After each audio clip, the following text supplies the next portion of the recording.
Hello everyone, আসসালামু আলাইকুম। আমি রওশনারা ওয়েলকাম করছি আবারও ইন্ডিয়ান ভিসা রিলেটেড আরও একটি ভিডিও দেখার জন্যে।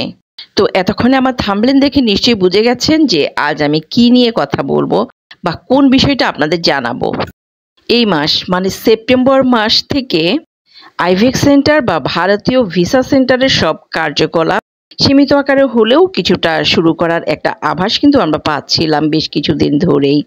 তো সেটারই জের ধরে কিন্তু কালকে 1 সেপ্টেম্বর যদিও সারা বাংলাদেশে আইভেক্স সেন্টার বন্ধ ছিল, বাট তারপরেও আনঅফিসিয়ালি কিছু কাজ কিন্তু হয়েছে। যেমন আগস্ট মাসের 5 তারিখের আগে যারা অ্যাপয়েন্টমেন্ট জমা দিয়েছেন বা পেপার সব সাবমিট করেছেন তাদের ফিঙ্গারপ্রিন্ট কিন্তু কালকে হয়েছে, বাট সেটা আনঅফিসিয়ালি।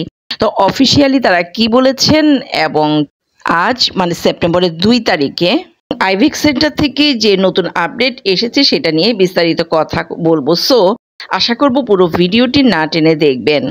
আজ আইভেক বা ভারতীয় ভিসা সেন্টার থেকে যে আপডেট এসেছে সেটা কিন্তু সত্যি একটা সুখবরই বলতে পারেন, কেননা তারা স্পষ্টই বলেছেন যে যে তাদের পুরো বাংলাদেশে যে 5টি কেন্দ্র আছে ঢাকা, চট্টগ্রাম, রাজশাহী, সিলেট এবং খুলনা, এই 5টি জায়গার আইভেক্স সেন্টারগুলো কিন্তু তাদের জরুরি কাজগুলো শুরু করেছেন, অর্থাৎ মেডিকেল, স্টুডেন্ট ভিসা এবং জরুরি যে কার্যকলাপগুলি আছে তারা সবগুলোই কিন্তু সীমিত আকারে আজ থেকে মানে সেপ্টেম্বরের 2 তারিখ থেকে শুরু করছেন তারা বা করবেন।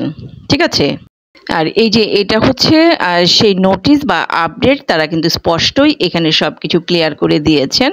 সো এতদিন যারা আসলে হতাশ ছিলেন যে আমরা অ্যাপয়েন্টমেন্ট দিয়েছি বা টাকা জমা দিয়েছি, ভিসা হচ্ছে না, ভিসা পাবো না কি পাবো না, সেই ধরনের নানান ধরনের প্রশ্ন যাদের ছিল, আশা করছি এই নোটিশ দেখার পর আপনাদের সবার সব চিন্তা ভাবনা দূর হয়ে যাবে।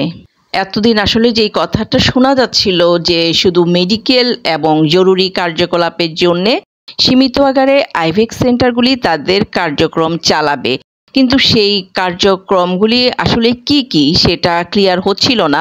বাট আজকের এই আপডেট বা নোটিশে কিন্তু সব কিছুই তারা ক্লিয়ার করে দিয়েছেন। আর যারা স্টুডেন্ট ভিসা নিয়ে টেনশনে ছিলেন, যারা আসলে প্রতিনিয়তই প্রশ্ন করছিলেন যে আমাদের স্টুডেন্ট ভিসার আসলে আপডেটটা কি, কতটুকু আছে, তাদেরও আশা করি এই আপডেটের পর আর কোনো টেনশন থাকবে না, কারণ তাদের কিন্তু কার্যক্রম অলরেডি আজ থেকে সেপ্টেম্বরের 2 তারিখ থেকেই কিন্তু শুরু হয়ে গেছে। আজকের আপডেটটিতে তারা যেটা বলেছেন যে স্টুডেন্ট এবং অন্যান্য কাজের জন্য যারা যাবেন এবং এটার জন্য তাদের ভারতে বিদেশি এম্বাসিতে যাদের ভিসা অ্যাপয়েন্টমেন্ট আছে তারা সবাই কিন্তু আজ থেকে এম্বাসি ফেস করতে পারবেন বা করবেন।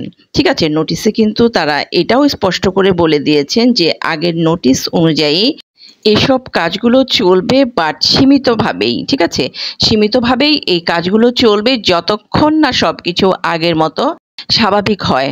মানে সীমিতভাবে তারা কাজ যেহেতু শুরু করেছেন, তারপরেও কিন্তু তারা মনে করছেন যে তাদের নিরাপত্তাজনিত একটা ব্যাপার আসলে থেকেই যায়, এবং তারা যখন বুঝবেন যে আসলে তাদের নিরাপত্তা সুরক্ষিত আছে, নিজেকে তারা সম্পূর্ণভাবে সিকিউরড মনে করবেন, তখনই তারা আবারও আগের মতো কাজ শুরু করবেন। এটা তারা স্পষ্টই বলেছেন।